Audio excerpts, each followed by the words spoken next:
Hello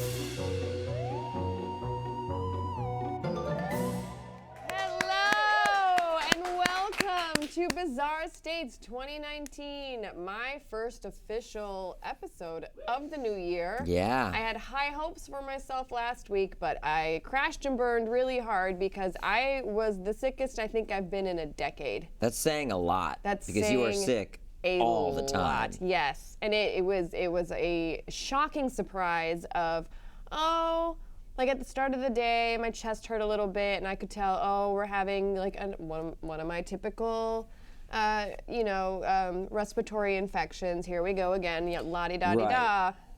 Then by the time that I got on the plane for CES, because I was going to CES for a freelance job, I started getting sweaty and shivers. And then by the time I got to the hotel, I was definitely double barfing and pooping at the same time. Okay. Had a couple of those. Wait, that's not the kind of sickness you have right now. No. That eventually ended. Yeah. And you turned immediately into went into bronchitis. Right. Yes. And Yeah. so that's what I have now. Oh my Lord. Yes. So I have been really, really sick and haven't been able to do anything until today. But I've been writing down notes on what I've wanted us to talk about. Okay. Because we have updates on the haunted mirror for people that were wondering what happened to that at the end of the year, because things have happened. And also the cigar smoke that I smelled. Now, for those of you that have watched and or listened to previous podcasts, specifically Bizarre States LA, the second season that we did when we went to Charles, who was a Santeurian priest. His, I don't know what you call it, a familiar? I can't remember how he referred to him. Well, but it wasn't really a familiar. Like a spiritual it was like guide almost. Yeah, spiritual guide who was his father, Manuel, from a previous existence. If you watch that episode, you see that Charles / Manuel says he will show up at some point with the smell of cigar smoke, and that's how I know Manuel is around, and that's happened, and I'll tell you guys that story. And then Bowser apparently has the be-all, end-all Bowser's backyard story that he has refused to tell me about. Yeah. Saving it for this show, and I am dying to know what this is, because I hear you've come with pictures, some video. Like, what is happening? You have come prepped. Yeah, I'm prepped through and through. I would call the saga Bowser's Backyard out of the backyard. Out of the backyard? What, into the house? All over. Oh, God. But, and I'm very excited to tell you about this saga, and I am very prepped, and Stovetop, as always, has assisted in the preparation. We're loaded up on B-roll, and we're good to go. Dang, man, I am super excited for this. Yeah. I'm super happy to be back, too. I legit missed doing the Bizarre States podcast for the new year. I was all gung-ho. I was like, fuck you 2018, I'm taking 2019 by storm. This is gonna be great. We're gonna have fun again. I'm Cut not gonna to you, throwing up and shitting at the same time. I'm not gonna pressure myself into making something that maybe it shouldn't. Just let Bizarre States be what it is. You know, instead of trying to push it in all these different directions, I'm just gonna embrace Bizarre States 2019, crazy shit, love of my life. Like, it's gonna be cool. Yeah. And then boom, got knocked out. Hit really hard. And then it became Hockey Chat with Aaron Vale and Bowser. Yeah, and then it became a sports show. That's not true. We barely talked about sports. But I also was disappointed when we were back at work, and I realized, well, we weren't quite back at work, but in my mind, it was the week we were headed back, and I thought, we're doing Bizarre States on Wednesday. And then I realized, no, we'd already pre-recorded even that one for the second. And I was bummed, because I was looking forward to coming back. Yeah. And doing it as well. But hey, you know what? It's still January. I still feel like it counts. Yes. So I'm totally into it. And with that, counts. It's time for Weird of the Week. Multiple reports of a glowing-eyed Bigfoot in a North Carolina town have been debunked, and it's actually just a statue, although it's pretty funny that these people fell for it. North Carolina? North Carolina, in a town called Mocksville, as in like you're mocking the dumbasses that thought that they saw Yikes, coming in hot. Coming in hot. Multiple reports of a Bigfoot with glowing red eyes have now been explained I wrote all these notes in my own handwriting, which is going to mean that I'm struggling today because I can't read my own writing. Davie County Animal Services revealed this past Friday in a Facebook post that the creature standing in the woods is actually an 8-foot wooden statue of Bigfoot. So you can't troll these people that hard, because they were driving along and they said they saw a gigantic Bigfoot in the woods staring at them exactly that. With red glowing eyes. And technically it was exactly that. Yes. I mean, you or I would have done the exact same thing. For sure.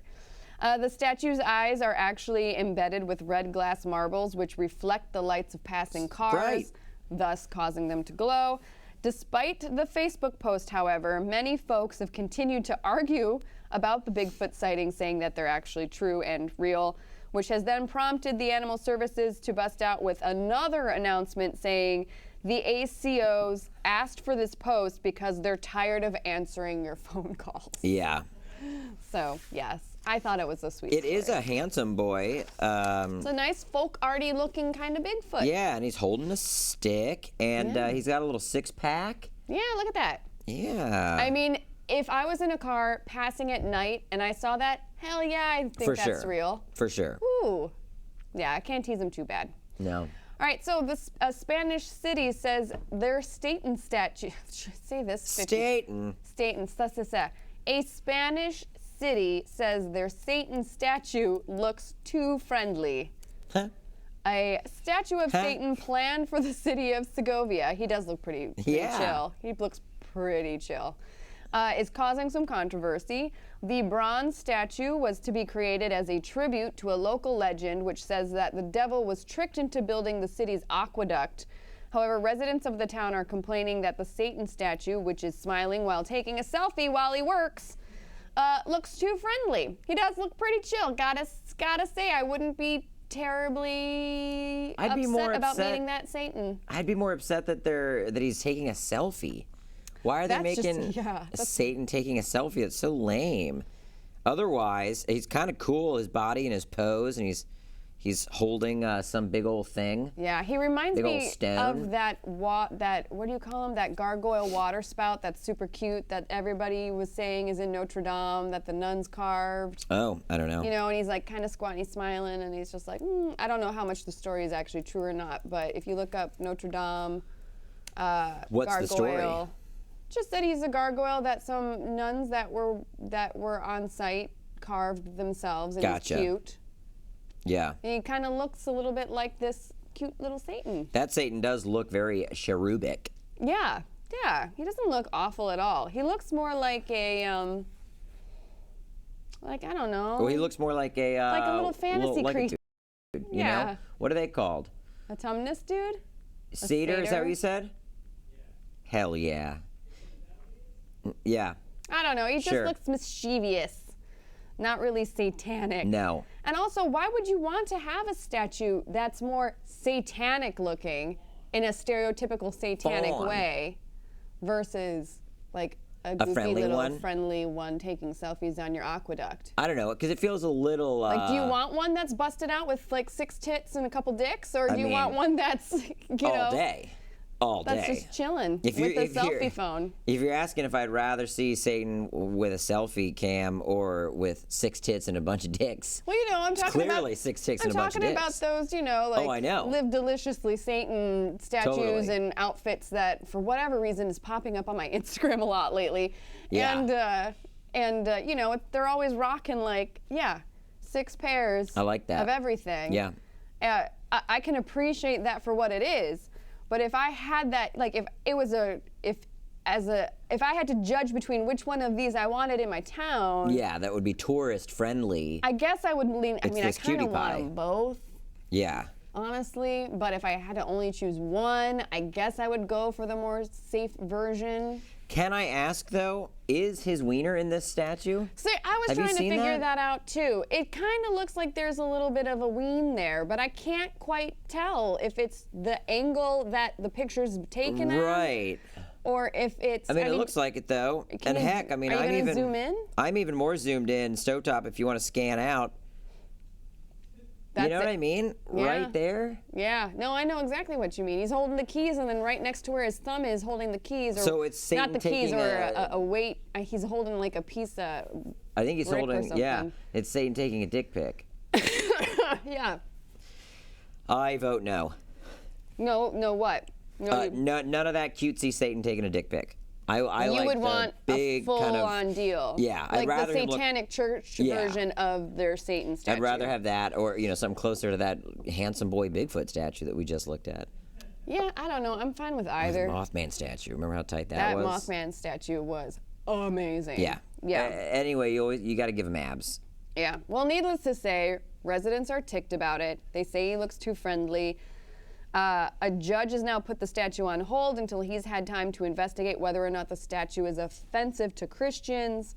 About 5,400 people, which is just slightly over 10% of the city's population, have signed a petition calling for the statue's complete cancellation. And the artist, Jose Antonio Abella, doesn't understand why it's become such a big issue, considering it was always supposed to be based on this kind of like folk story of how the devil got tricked into building their aqueduct, which was something they teach children. Yeah, so it's it was always like a cutesy legend. Cutesy legend based thing. Totally. And he's like, I don't understand why this is a problem. Well, then his wiener should definitely not be out. If that's the origin. Classic, it's classic. It's like, I'm assuming, out of all the classical statues that are around Italy, that all are showing their bits and giblets. Yeah. Like, what does it matter if you have a little devil wang. Little devil wang in the mix? It's not like you haven't seen it by a gazillion times at that point. A million times. Yeah, right? Yeah. It just is what it is. All right, speaking of church, moving on to Cool. The Vatican creates an Olympic team. The Vatican has set its sights on creating an Olympic team made up of 60 athletes, including nuns, priests, the Swiss Guard, museum workers, and maintenance workers. They launched their official athletics team this past Thursday. They already have fields in unofficial soccer. God, Jess. Okay, well, we're right back to normal. They already have fields in an unofficial soccer team, and then their actual cricket team has toured the UK several times. So while the team's main goals are to promote through sports messages, solidarity, and to fight against racism and all kinds of violence, when asked whether the team could compete in the Olympic Games, they say, we work very hard. Who knows where we can get? Yeah, interesting. Yeah. I guess I don't understand the Olympics to know that you can just well, the form Vatican a team is based... its own country. Totally, yeah. So they could, as long as they get it approved. Yeah, it's interesting. And they can prove that they can compete. I don't see why they can't make one. Yeah, sure. So there you go. So that's it for Weird of the Week. Those are good polar opposites. Vatican Olympic team and Satan. Yeah, Satan dog. And then Bigfoot. Threw a Bigfoot in there for good measure. Exactly. All right, so always. I want to hear Bowser's Backyard. Story. Yes. Woo! All right. Well. I am buckled in for this ride. Strap in. Yeah. Okay.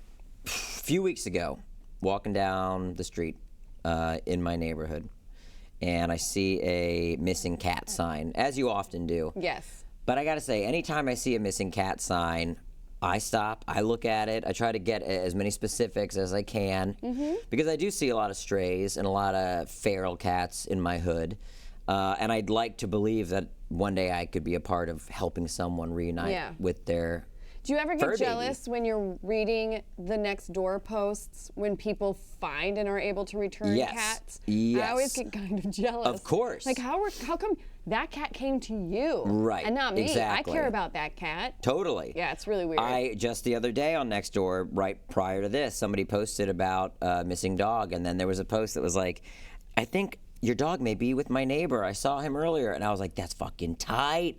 And I was so excited for them, but yes, also jealous that I wasn't a part of that cool narrative that would have such a nice little finite ending on it.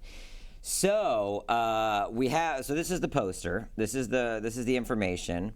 I took a photo of it, but then also there was one on the ground because of the rain. So I also took one with me. So it's an injured black cat, right? It jumped out of its carrier on the way to the vet.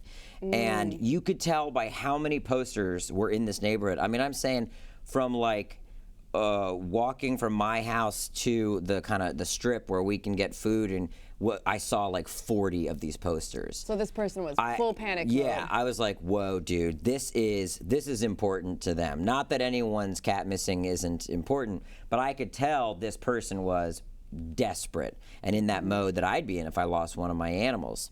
So I went ahead and texted the number. We'll call her Mary. I texted Mary, and because I've seen a black cat on my street, a few, honestly, and I said, look, I don't know, check out this street. I've seen some black cats.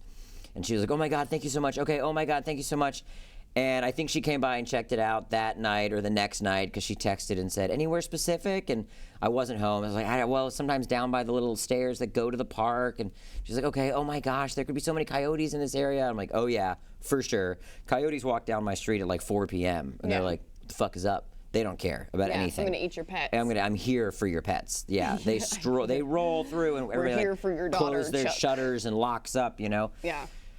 So anyway, about 2 weeks pass, and on the podcast that you missed, I say to Aaron Vale, you know what I would fucking love is to find someone's missing animal. Like, that's always been a dream of mine. The next door dream. Exactly, the next door dream. And there's this missing black cat in my neighborhood that I've been seeing posts about, and man, would I love to be the fucking one, right?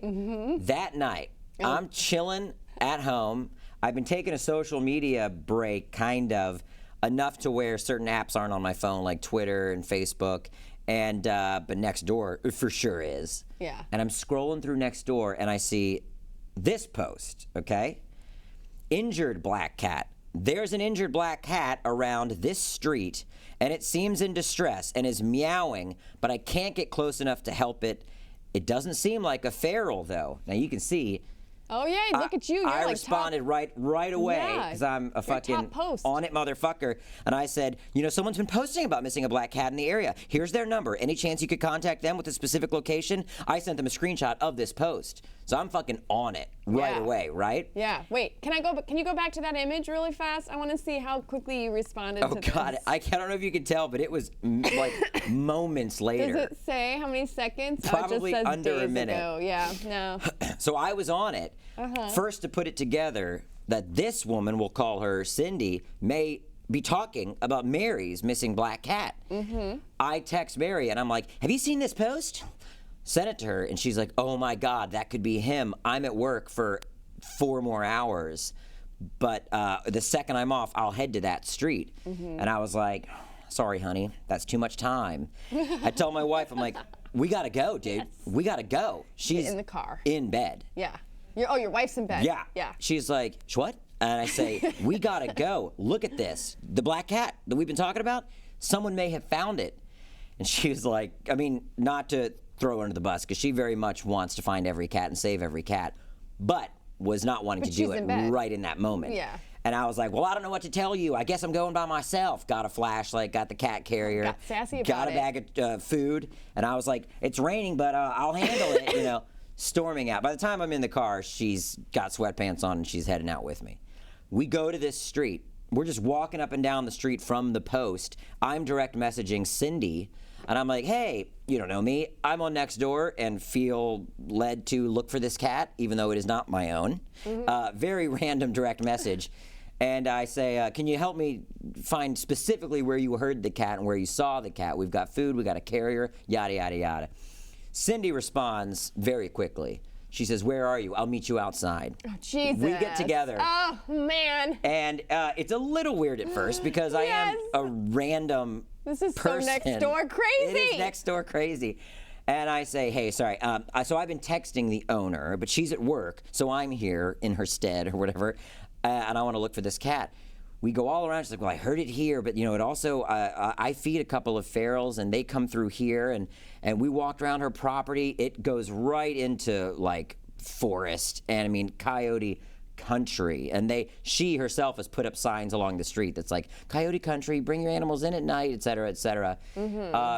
She says, you know, I actually have, I have footage of the cat. I was like, what do you mean?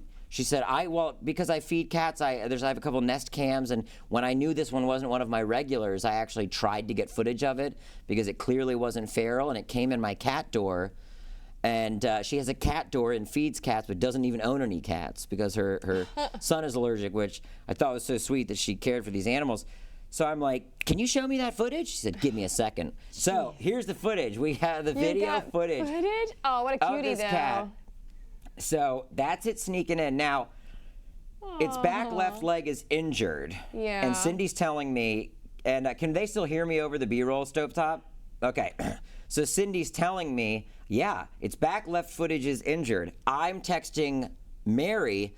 I'm here with Cindy, who may have footage of your cat. Can you tell me where on your cat he was injured? And she says, it was his back left leg. And I mean, I'm out there looking at this footage on my phone with Cindy, and I'm like, back left leg? She said it was a back left leg. It's the cat. It's him. I'm fucking stoked. And go to the next clip, Stovetop, because this is what made me really sad. This is amazing. So the next clip, look at his poor leg. Oh, yeah. She said that was, I think, the next day. So he'd been stopping by for a few days, right? Mm-hmm. And he's trying to rest. I'm looking at this cat who's injured, who's been on the streets. Now we're talking over 2 weeks with an injured left leg in coyote country. I'm thinking, I mean, that dude's got an expiration date, right? So I screenshot the footage, and I send these screenshots to Mary, and she says, holy hell, that's him. That's my cat. I can't believe this. Cindy and I set a trap, okay? It turned out Cindy had a trap. She just hadn't thought to trap him yet. You know, it took someone as crazy as me. Yes, totally. I was like, well, get the trap. Where is it? She's like, it's in my garage. Well, come on. So we set the trap. I call my pet rescue expert that I work with a lot, and she was like, don't cover the trap because that'll freak them out. They'll know something's up. Do a trail of food. So I'm making a little trail, you know, a little fucking goes right into the trap. It's perfect. And we leave for the night. And I tell Mary, I'm like, the second you're off work, snoop around this property, walk around, talk out loud so that the cat hears your voice, because that's what's going to make it come out. It hears me running around. It's going to hide. And we call it a night with the trap set. Then I realized that Mary had posted on Nextdoor weeks ago. And other Nextdoor people start to connect the posts. So I think this is Mary's post. But I had missed this. I had just seen the practical poster. But then other people start chiming in on her post. You know, someone posted about finding an injured cat. So I had to get up in the mix. And I was like, y'all, we got this. All right. You're connecting this a little late. So you're like, I'm on it. We've already got a trap set. So I'm up in these posts just like, you know, taking people to school. Like, you guys got to be a little quicker if you're going to be on the Nextdoor tip like this pro. So she gets footage that night of him coming by, sniffing the food, and walking away. Being like, peace out. Not going into the trap. What a dick. So Friday, I'm talking to my pet rescue friend again, and she's like, if he didn't go into that trap, that means he's not hungry. So he's getting food from somewhere else. So you've got to tell, or Cindy or Mary has to tell everyone on the fucking block, hey, if you have food out for a dog or a cat, could you bring it in? Because we're trying to trap a hungry cat. Yeah. And this is Friday last week at work. And I have her post where she says, like, he came by, but he didn't go in. And I'm, like, trying to leave work early just to go and do this, right? Go up and down the street. Mary has come by Cindy's house multiple times, nothing, like always just missing him. So I tell them both, now we're all on a thread together, me, Mary, and Cindy. And I tell them all, look, my pet rescue friend said we got to go and talk to the neighborhood and tell them to bring in their food. And we're all kind of like, let's do it. Whoever kind of can get to the area first can start, and then, you know, we'll meet up and do it. And I'm fucking stoked on that. Like, that's like a Nextdoor Avengers right there. Yeah. You guys have created a full-on team. Yeah, we've created a full-on team. But then as we're planning this, I get a text from Cindy that he's back and he's sniffing. And I'm like, we're like all on edge. And she's like, he's close. He's not going in. Oh my God, He's in. And I have all the text exchange of this. Oh, let me see and, this. OMG, he's at my house now in the cage eating the food, but the trap hasn't trapped. I'm at work in Burbank. If anyone's close, can you go look? And I'm like, oh my gosh, I'm at work in Burbank too. Let me call my wife. Then Cindy said, I think it trapped. And I mean, I'm fucking like loving this. And go to the scan out stovetop. So, and I'm like, Cindy, can you send me proof? Can you send me anything? She sends me a picture of the cat in the trap. And I'm like so excited about it. It was awkward here because I couldn't tell anyone because it was just like an experience I've been living through for the last however many, over a week or whatever. Yeah. But I was so lit. I was like walking around just like, Derek's like, what's up? I'm like, can't explain it. We got the cat. We got him. And I was on cloud 9. I had told Brent, the producer I was working with, most of the story, but he was always like, oh, that's cool, man. And I'm like, no, it's really cool. You don't understand. You don't understand. To link up people on Nextdoor and actually get out there and do something and figure it out. And actually, the first person that could get to the cat was my wife. And then she got this picture of him in the crate, sent it to Mary, and Mary was like, that is definitely my cat. I'm through the roof. And this is the best part. Okay. This is what I was living for. Mary thanked everybody on Nextdoor.com. I mean, I got the full Nextdoor, full circle treatment. I want to thank all of my neighbors from the bottom of my heart for helping me reunite with my sweet baby Black Cat, because the name was just Black Cat. As some of you may know, I saw this post, blah, blah, blah, blah, blah, blah. Until today, my life was a mess, but an amazing neighbor helped me connect with another amazing neighbor. Check that out. I went ahead and circled when she called me an amazing neighbor, because that's all you're looking for on Nextdoor. Awesome. You know what I mean? That's you, dude. That's you right there. That's in me. the red. That's me, an amazing neighbor. I also love the anonymity of it is actually what's so nice, because on Nextdoor you're all just neighbors. Yeah. It's not a matter of your personal accomplishments. Although what it did get me, she brought by some sweet homemade cookies. Oh, that's good. And go back to my B-roll stovetop. She brought me, this is how thorough I was, like no point in taking pictures of this. Yeah. We all know what cookies look like. but go through. I was so excited. So I came home and this was on my doorstep. There are the cookies. Oh, there are the cookies. And now, as if it wasn't enough, we have the next picture. Me with the cookies I sent to Mary. Yes. And she was very thankful. She was like, I'm so glad you got them. But the real ending to the story is the last photo, I brought them in and gave them to the office. What? Yeah. When? Because I can't eat those cookies. Where are they? It was like yesterday. Why wouldn't you tell? What the fuck? They were out there like 6:45. Why wouldn't you tell me that you brought in cookies? In the morning. They were gone by the time you got here. Stovetop got one. But that's some bullshit. Yeah, I know. No, and actually, I was able to break my diet to have one of the reward cookies. I think that's fair that you should at least have a reward cookie for yourself. Of course. It would have been nice had you shared with some other people in the office. I know. But the real end of the story would have been me with the cookies right here on Bizarre States. I love that you took pictures of yourself. And I sent them to Mary. You sent them to Mary? Yeah. I was like, thank you for the cookies. That's awesome. I fucking loved it, though. And it was such a great, and dude, we were like top post on Nextdoor in my neighborhood. You were popping off. Her reunion post was like lit the fuck up. Yes. And everyone, I don't even know if people know I'm one of the amazing neighbors. The Nextdoor dream. Fantasy. Yeah. It really, like, short of catching a package thief. Yes. Red-handed. Yeah. This is the next door fantasy. Best thing. Exactly. Yeah. It's all paid off. I remember when you signed up to Nextdoor years ago. Yeah. Years ago and sang its praises, and now it's finally paid off. Exactly. Now I almost feel like I'm retiring from Nextdoor. Yeah, I feel like you kind of have to. Because I saw another Go out post on a high note for another missing cat, and I was like, well, what the fuck do I do now? Yeah. You know what this also led me to, which is really funny. As I was telling the story to my friend Brent, I was like, dude, this should be somebody's job. Like, finding pet, like, it should, Ace Ventura. I, like, came to the pitch for Ace Ventura through this experience and realized it already exists. Yeah, you're the pet detective. But it was Somebody thrilling. even in our chat mentioned you being the pet. Yeah, right there. Hell yeah. Raznak Khan, And Bowser the the pet cat detective. detective. So fucking good. You're the new Ace Ventura. So good. Yep.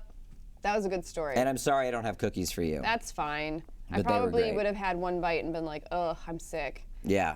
But yeah, that's a good story. I don't even know how to transition out of that into any of the other stuff. I mean, which one should I hit up first, Manuel, or should we talk about I'd like to the hear. mirror? I want to hear about the mirror. All right, so here's. Because I don't really know what happened. I just saw you walking through the office with it and B-Comp. Yeah, well, because it weighs like 1,000 pounds, so I need a B-Comp to help me carry it. And I know the big debate amongst everybody is smash it or don't smash it. Some people said you can smash it and that the ghost will be trapped. Others said don't smash it. Do you need to do some kind of cleansing on it? Then it's going to get free. Do you do a cleansing? What kind of cleansing do you do? How hardcore do you go? Is like saging it enough? Or do you need to do like a whole big shebang and like water it down with salt and stuff? Yeah. I talked to Mystic Dylan. You did talk to Mystic Dylan. I did. Okay. I DM'd Mystic Dylan and I asked him what his thoughts were. He said he recommended taking like a salt water solution and spraying it down to cleanse it and then just getting rid of it somewhere off the property. Okay. I kind of didn't do that. I was going to say, you opted to dispose of it very much on property, right? I did, well, yeah. I don't, yeah, because what are the options is to dump it, is to illegally dump it elsewhere. Yeah. And that's, I feel like that's What about almost, donating it to the thrift store? No. I'm not going to. You didn't want to carry on the haunt? Yeah, I'm not into passing it on Okay. unbeknownst to others, just in case. So what I did was kind of, so part of the reason why I didn't dump it off property per se, I mean, it was kind of off, it was out of the building, just in our dumpster in the very, very back where we keep all the dumpster trash. Yeah. Is I felt like doing an illegal dump in somebody else's dumpster is more negative energy. Right, it so I'll is. just claim the responsibility of the haunted mirror that I've brought upon us and just have to deal with throwing it away in the garbage. So here's what I ended up doing. I did have, so Dylan sells his own kind of like herbal solutions. That sounds weird, but like herbal mixtures for like cleansing and money and good fortune. He's got a whole big lineup. I see these. I like his because I like him and I want to support his business. But I see these kind of sprays all over the place. And they're basically just herbs mixed in with water, spring water, some other kind of stuff that's been cleansed in its own way and blah, blah, blah, blah, blah. Yeah. So I used one that he had that was for cleansing. Okay. Sprayed the mirror down, right? I then took, for some reason, the thought of use something that you like in order to seal the mirror. So I took my favorite lipstick. And I drew. Oh, that's what I was wondering because I saw lipstick on it. Yeah. So I drew. Well, somebody had written red rum on it. Oh, that's right. Separate from me. Yeah. So then I was like, well, that's not helpful. So then I took my lipstick, which I didn't want to use to write on the mirror because it's my favorite lipstick and it's very expensive. So I figured, well, there's like a good kind of mini sacrifice, you know? And I used that to draw a seal on it to seal the ghost in. I used a very specific seal. I don't want to talk about what it is, though. Okay. And then I had B-Comp take it out to the dumpster, dump it. And so Where were you? With him? I was with him. Okay. We got rid of it. And then on our way back in, we have two main entrances. We have the front door and we have the side door that everybody uses. And we had gone out the side door anyway. I took black salt and brick dust and made a barrier across the threshold, both to the front of the office and on the side of the office, right? So I feel like that's good. I have not felt bad about getting rid of it. I haven't had any weird stuff happen. And I feel like I've sealed off all of our office's negative entrances potentially so that anything that did try to cross in would get blocked. Yeah. The flip side of that coin is I suspect, so I never cleaned the lipstick and I used the lipstick like immediately afterwards. Yeah. And then I got violently ill. Yeah. So I paid the price for not paying attention to that part of it. Hopefully that's the extent of the price. Well, I'm already feeling better. It's fine. Yeah. I don't think it was like that hardcore of a price. That's so funny that you would do that. I feel like that is something that you would very much not have done. You would have like thrown away that lipstick after you used it. No way am I throwing away that. Are you kidding me? That's a Charlotte Tilbury Pillow Talk lipstick. There's no way I'm throwing that out. Yeah, true. That's like $50 for a fucking lipstick. No, I am keeping I'm that surprised lipstick. you would have used it on that. I am keeping that lipstick and I'm working through the ghost and demon that is living in there now. Because it's a very pretty lipstick. It was almost like you were like soaking up the ghost spirit and then immediately like, putting it on your... Yeah. Which also may have gotten... It got me sick. Well, it got you sick, but also gotten whatever was in the mirror out of it. Yeah. So the deal is either the ghost is locked in the mirror for good until the seal comes off, whoever is unfortunately around for that. Yeah. And it has been thrown away. As far as I'm aware, it's in the LA dump.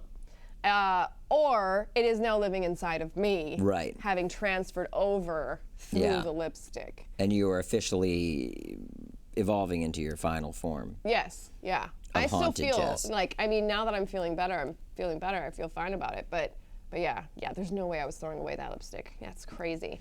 So that's kind of how everything is. So we've got salt all over the place. We've got brick dust all over the place. Yeah. We're all sealed up. Everything's good. Any hauntings, because I know that people have mentioned they think that the studio is haunted by a ghost. If that's the case, we've locked that poor bastard in. He can't get out. Like, we are good. We're good here. Do you, was your office mate, Mike, happy to see it go? Yes. Yeah. Yes. Mike was very happy to see it go. I bet. Oddly enough, remember, that's the mirror that was hanging out in DC's offices, and they had, questionable movies and questionable like returns on their stuff. Yeah. And now that it's gone, Aquaman did well. Wonder Woman. Wonder Woman was still. It was still at. No, it had come back from Wonder Woman. So Wonder Woman did well. Aquaman did well. Yeah. Now the new Joaquin Phoenix Joker looks substantially good. I feel like, oh man, maybe that mirror really was a problem. All the haunted mirror. And we were all cranky and everything here at the office all the time when the mirror was here. And now that it's gone, I feel like. And that's why I also wanted to get rid of it during the new year. I wanted it to be like a full fresh start sweep. And I feel like maybe we've done that. For sure. Yeah. Now, you texted me about this, me and Derek, about the cigar. Yes, the cigar. So for those that have not seen Bizarre States Season 2, our on-location show, Bizarre States, Southern California, if you can, I highly recommend you check it out. One of the episodes that we did in there was with a Santerian priest by the name of Charles, who I completely believe in. Yeah. He is extremely hardcore. And during the reading that he gave to Bowser and myself as his spirit guide Manuel at one point told me he was going to come visit me and that I would know that it was him because I would smell the cigar smoke because I was supposed to take the cigar. So tell people how he ended the cigar. So Charles as Manuel put the cigar out on his tongue and then handed it to me with his arms crossed and with my arms crossed, and then said basically that I needed to take the cigar and hide it somewhere I would forget it, and that the next time I would smell cigar smoke is an indication then that Manuel has decided to come visit and he is present, and when he shows up that I am allowed to make any kind of wish I want. Ask him for anything. Yeah. Now what's the deal? So... So I did that. I hid it away. I have this lockbox that I have a lot of my personal like deep personal past information, Okay. personal stuff like previous relationships, my first time to Japan. It's kind of like my little, what would you call that? Like a little memory box, Sure. but like really hardcore, like really, really hardcore stuff. Like Yeah. my kid's first lock of hair that he got cut off at the barbershop and all that stuff. So it's like, and I lock it and I hide it. And I put the cigar in there because I figured, well, that was probably like the most important place to put this and to hide it. And I put it away, and I did forget about it. Like, if you were to ask me, where did you put it, I'd remember. But it wasn't But you at weren't the always thinking about forefront it there. of my mind, and I wasn't always thinking about it being there. So then New Year comes, and it's also a new moon, and out of the blue, I get this bug up my ass to organize all my witchcraft stuff. Okay. So all the stuff that we've collected over the course of however many years of doing Bizarre States, like the rocks and the crystals and candles and all the accoutrement that kind of finds its way to us. Right. I decided I was going to organize all of it, clean it all out, and like that was going to be like my Marie Kondo way of cleaning out my space. So I do that. I make a little drawer. I put all my stuff in there. I'm like really gung-ho about it. I've got everything organized. Everything's cleaned up and dusted. And, because before this I had like rocks and junk just all over randomly all over the place. And so I actually have like a supply drawer now with this stuff. Right. And it's organized and it's intact and it looks good. And from there, my mind was like, well, you've organized that. Now it's time to organize the rest of your life. Like, go through your lockbox. Out of the blue, go through your lockbox. Like, put your important life stuff, clean it out. Yeah. Basically. So I open up the lockbox. Doesn't even occur to me that the cigar's in there. I unlock it, I open it up, and the smell of cigar smoke is overwhelming. Right. Hits me smack in the face, to the point where I'm surprised by it because I'd forgotten about the cigar. Yeah. And then I was like, oh, what the fuck is that? Oh. And it was that kind of like bing moment in my brain where I realized, I had been expecting it to show up just randomly, however it was supposed to throughout my life, but that it was actually, that was the moment. I had completely forgotten it was in there. And then I smelled it right away. But and I was shocked. It didn't smell because you were smelling the physical cigar? Yeah, it did. But that's the point. It reminds me of this, I guess the only way to really get the point I'm trying to make across is to give another example of when the first time I went to Japan, I went to this one Buddhist shrine where there was a cave that you could go to underneath the Buddha. It had a special name for it. But I can't remember what it was called. And along the cave, it was completely dark inside, and along the cave walls that you were supposed to walk through were all these beads that they had strung up. Yeah. And they told you, walk along with one hand on the beads, follow the trail, and when you finally decide to accept Buddha into your heart at the moment, spin that bead and make a wish. Yeah. Something very similar, right? Like when I allow myself to acknowledge Manuel's existence, smell the smoke, make the wish. It's kind of very, in my mind, it's similar. Right. So during this trek into the cave, when I was there the first time, I was doing all the stuff, and I kept bumping into the person in front of me. People were stepping on me behind me. I was walking into walls because it's pitch black, like pitch black. This, that, and the other thing. And then and I was getting frustrated, and then I thought to myself, they said to just let Buddha guide you, just let Buddha guide you. And the minute that I thought that thought, I didn't bump into anybody anymore. I didn't have any run into the wall. I didn't stub my toes. I wasn't nervous about walking. It was like I was walking as clear as day. It was totally fine. Yeah. So that's the bead that I spun and made my wish. And I feel it's kind of the same thought process, because it's once you acknowledge that that's the thing that is occurring to you, then that's when you spin the bead, or that's when you smell the smoke. Right. So for me, it was less of a magical thing and more of a practical, see, this is what I told you. That's when you were led back to it. That's when I was led back to it. I immediately thought of Manuel the minute I smelled the smoke and was like, I realized now that this was the test or this was the incident. And so I'm going to make my wish. So did you make your wish? I did. Yeah. I'm sure you can't say what it was. No, I'm not going to. Yeah. I mean, it wouldn't be anything that would shock you. Sure. You would probably be like, that sounds exactly like something you would ask for. You wished for a Ghostbusters sequel, and look, they're making it. Yes. No. So so that was like, I thought that was really cool. Like, it was a cool moment for me because I feel like with a lot of this stuff that we talk about, with the witchcraft and doing the Santeria stuff and going on these trips, you know, and looking for ghosts and stuff, there's always this element of magic, but also kind of pretend. And I thought that this was a neat way of realizing, no, it doesn't have to be pretend. It can be very, very practical. Right. It's just how you decide to perceive it. Mm-hmm. So I thought that was a cool way of doing it. Yeah, no, that is cool. Yeah. And with that, that's the end of our story. So now we have some listener stories. Yeah. You want to slap me share one. some? Here, I'll give you, well, I should probably take the Michigan one because I'm from Michigan.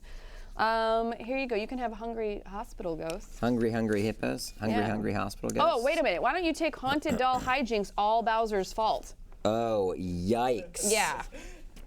All right, so let me bust out Cryptid Michigan Dogman. What did I do? Dear Jess and Bowser, my name is Richard. It's okay to use my name. I am new to the podcast, like still on the 7-day free trial new. I'm writing to tell the story about the time my ex-girlfriend and I saw the Michigan Dogman. One night about 3 years ago when I was driving my ex home in Watervliet? Ooh, I don't know that. Watervliet, Michigan? She lived in an older farmhouse that was a little ways from town and surrounded by forests and farmland. Anyway, we were driving and about to take a left turn onto her street. While slowing down to make the turn, I looked down to either change the radio station or to turn the heat down.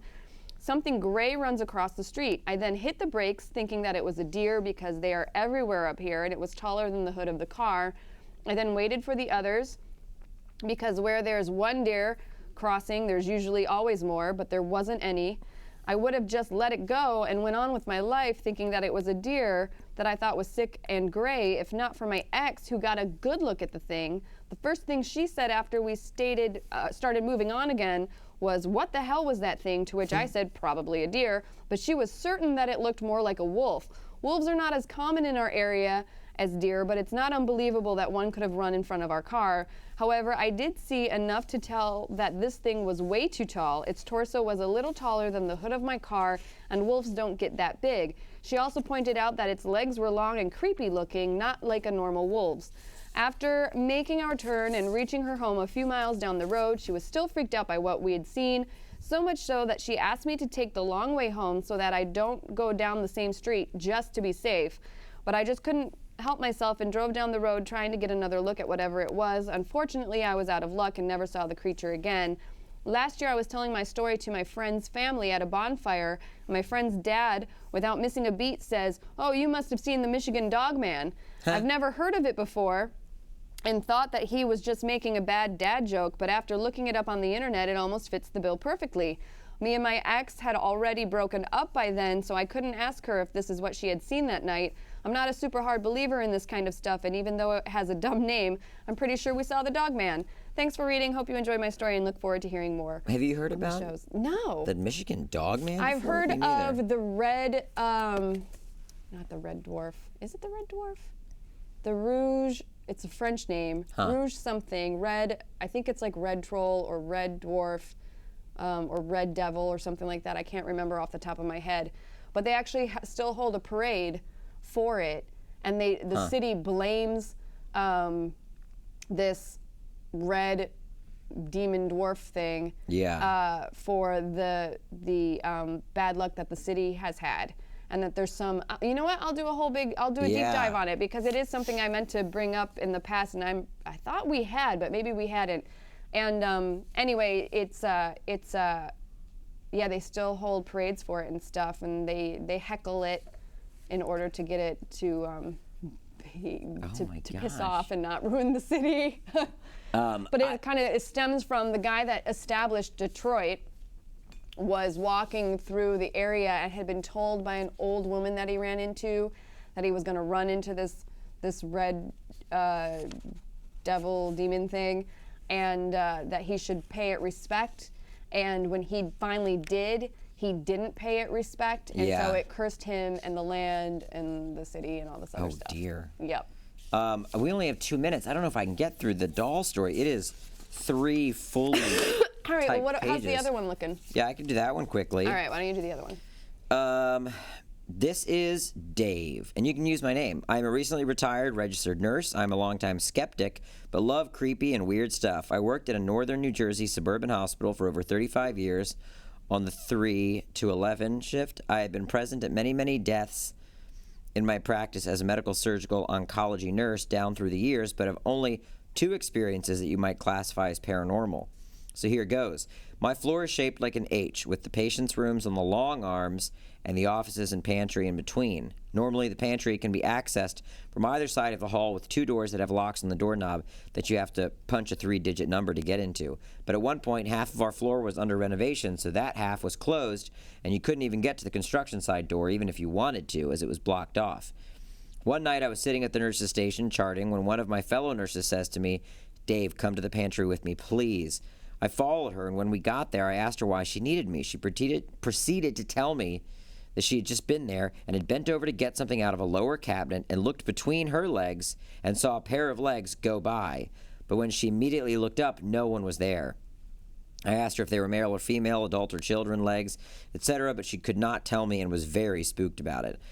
Later that night, I was in the same pantry doing something and heard the lock being punched as if someone was going to come in. Problem with this is, it was the door you could not access because the outside was covered by plywood. Second is what you might say is a psychic vision. I was leaving my work one night and went into the parking lot. As I was walking to my car, I looked at one of the concrete and metal light poles. I had this vision clear as day of a dead deer wrapped around the light pole, as if it had been hit by a truck and thrown into it. At the time, I absolutely knew it was not there, but since I have never before or since had a vision or hallucination, I was shook up. As I drove slowly out of the parking lot right after this, I was confronted with a herd of 4 or 5 live deer bounding across the road. Coincidence or a psychic warning? I just don't know. Those deer, man, they'll get you every time. Yeah, just to give you the heebie-jeebies, I have to tell you, if you have to stay in a hospital overnight or longer, any bed you sleep in has had someone die in it. Oh, God. Oh, my God. Thanks, Dave. Thanks, Dave. Oh, my gosh. Well, we'll have to read Haunted Doll Hijinks, All Bowser's Fault next week. Yeah, let's hang on to that one. Take it with you to your office. I'll keep it in my office. All right, guys. Well, that's it for, I'm considering this the first official Bizarre States podcast of 2019. Okay. Thank you guys for joining us. Thank you for your excellent next door story. Thank you. Bowser Backyard. That was quite entertaining. As always, you can catch our podcasts live on Wednesdays from 4 to 5 p.m. on Nerdist YouTube, Geek and Sundry's Twitch, and on Alpha. You can watch the VOD over on Alpha, or you can listen to the audio version of this podcast for free pretty much anywhere podcasts are played. I know some people keep asking about if they're played on Nerdist.com. No, but you can find them on iTunes, Spotify, I think iHeartRadio, Google Play, a couple other places. So they're definitely out there, and those go up usually on Thursday afternoon, evening time. So you'll get a notification when those go live if you subscribe to our podcast. I'm trying to think. If you want, you can follow our Instagram page at Bizarre States, where I've posted pictures of road trips we've taken. Maybe I can post some of your pictures of the kitty. I'll post some Bowser Backyard kitty pics today, as well as a variety of just random stuff that we see that comes across that's creepy and cool. It's kind of our Instagram. If you want, you can also follow us on Twitter at Bizarre_States. That's where we post pretty much, kind of the same thing. Just weird stories. Yeah. We also have a Facebook page, which will have our show notes up, as well as our Facebook group Bizarre States. It is a closed group, so you don't have to worry about anybody wondering why you are posting weird stuff on another feed on Facebook. But you will have to have me invite you in after you put the request. But I go through them like at least once or twice a week, so I'm pretty quick on the turnaround on that. And it's actually a really cool place to just hang out and kind of post all the creepy stuff and bizarre stuff that's out there. And with that, if you have any listener stories and you want to potentially hear your listener story read on the air, just send us your email or send us an email send us an email to bizarrestatespodcast@gmail.com and we will read it on the show. And I think that's it, right? Yeah. You want to do your outro? Sure. This has been Jessica Chobot and Andrew Bowser, reminding you all, aren't we just living in a bizarre state? Bye. Bye.